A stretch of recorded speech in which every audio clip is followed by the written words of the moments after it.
wine-loving friends. For those of us who are stuck at home, I thought we would play around with a little virtual wine flight. Today I have picked Pinot Noir. This is one of my favorite varietals, so I thought we would talk about the wines that we have available for you here at Perspective and kind of just go through the flight and give you a chance to learn more about this grape. So our three wines are Bar Z from Texas. We have Amie Winemaker Select from Willamette, Oregon, and we have Albert Bichot from Burgundy. So the thing about Pinot Noir is this is actually one of our very oldest grapes in history. Cabernet Sauvignon is the most grown in all of the world, but Pinot Noir is actually 1,000 years older than Cab. So this is a grape that has a very long history, goes back to Roman times.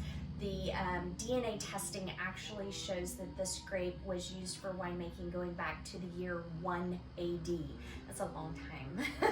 So it originates in France and grows the most prolifically in Burgundy. So this is a grape that likes cooler climates. It likes a big diurnal shift. So it likes a hot heat of the day and a cool temperature in the evening so it can rest and regenerate.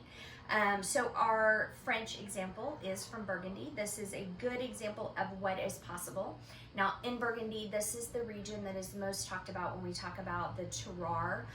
So that combination of soil, climate, rainfall, sun, all of those things kind of culminate together for the French term terroir. And Burgundy is the region that is best known for having a varied terroir within that one region. So Albert Bichot actually started in the wine business as a family in 1831. So they are, again, a pretty storied history.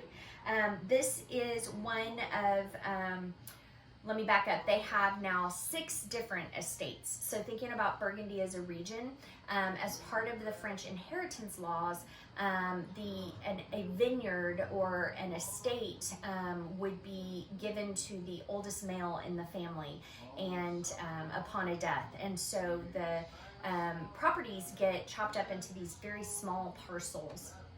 And there were no women, none of the daughters in the family were allowed to inherit. So as we go through time, each vineyard gets smaller and smaller. And this family, the Bichot family, decided to buy up the small vineyards that surrounded their existing vineyards. And that's how they now have 6 different estates, which go all the way from Chablis in the very northern tip into Côte de Nuit and Côte de Beaune. So this is a blend of grapes that come from 3 of their 6 properties. And it's a good kind of entry level. You can definitely get more expensive, but this is a good, $30-something bottle. So a good reflection of what's possible in Burgundy. Our New World example is by Amie, and this is actually one of the oldest vineyards in Willamette. It was planted in the 1980s.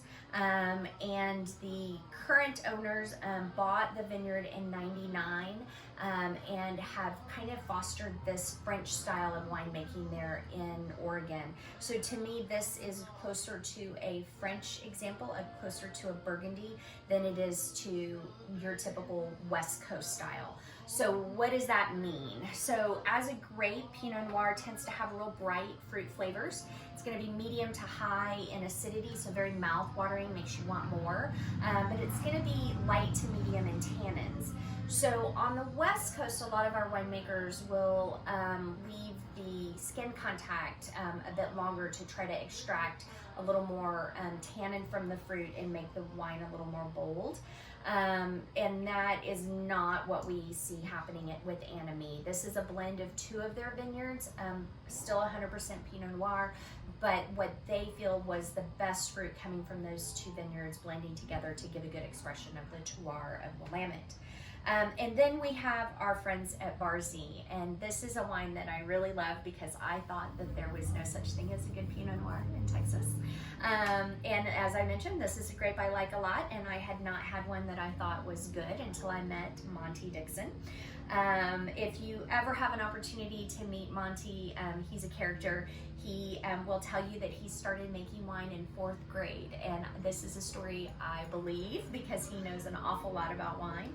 But we came upon a book about how to make wine at home, and he and his best friend kind of stole bits and pieces out of their mother's kitchens and their father's garages and came up with their own little winemaking in the woods behind his house.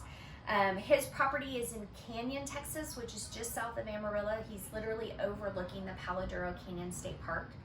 He has no vines on his property anymore because of the herbicides that are used at the adjacent cotton fields have actually damaged all of his grapes, and he no longer has any vines. We have a guest. Hello, guest. But he no longer has any vines on property. The grapes for this project come from the Bear family vineyards in Brownfield, and this was a collaboration. The Bear family kind of reached out to several different winemakers around the state in the early 2000s and said, hey, if I grow Pinot Noir, will you buy it? All the winemakers said no, absolutely not. Monty said no, and then he said, wait, I will if you do it the way I tell you you should do it, but I don't know if it'll work. So the idea was to grow these vines in the French style. So this was using cuttings from France with row spacing and vine spacing in the French style and not the American style. And that yields us with some pretty delicious Pinot Noir fruit. Now, what we're serving is the 2016. It is a little more fruit forward.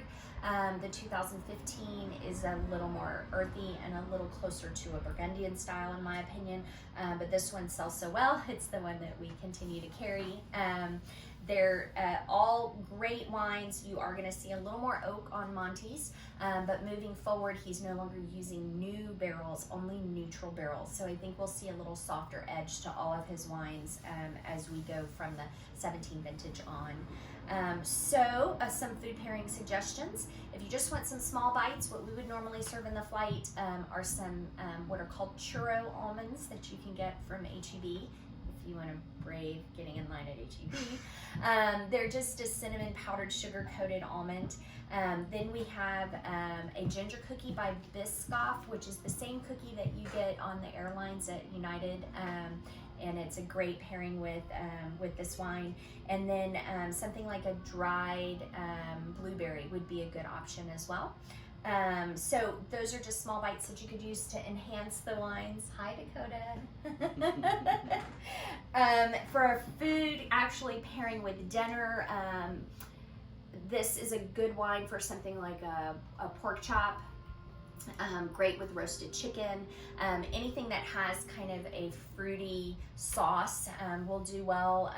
The Fisher and Weitzel, whoever people down the road make a really great raspberry chipotle sauce that would go really well with these wines, and you can put that on chicken or pork, either one. So enjoy some wines at home, try to stay sane, and if I can help with any of your wine needs, give us a shout. Thanks.